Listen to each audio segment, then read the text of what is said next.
My biggest fear was my daughter would grow up and not remember her mother.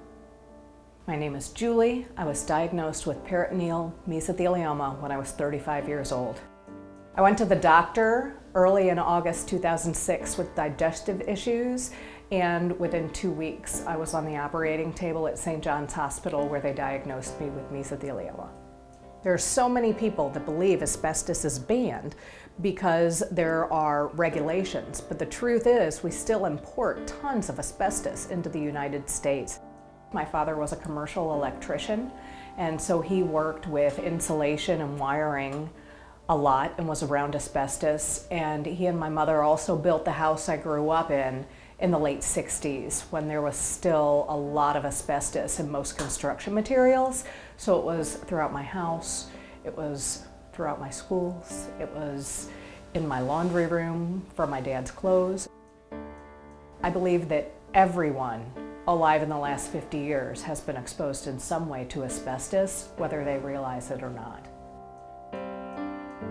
I am married for just over 10 years. I have a daughter who was 3 years old during my diagnosis in August of 2006.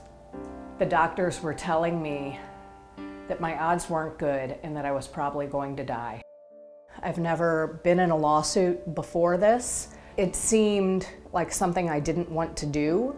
It just kind of goes against my nature until I realized the extent of treatment and traveling that it was going to require, how expensive it was going to be, and the reality is that it was possibly going to take me away from my family and take me out of my daughter's life.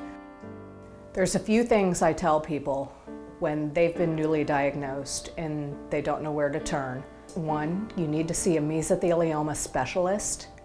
Your local doctor or oncologist is most likely never seen a case like yours, and you need to find one who treats your cancer.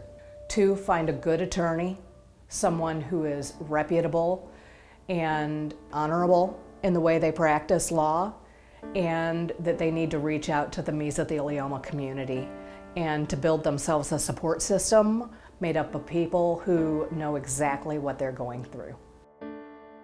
Once I began the litigation process with the Simmons firm, I never looked back. I never regretted it. I never hesitated it.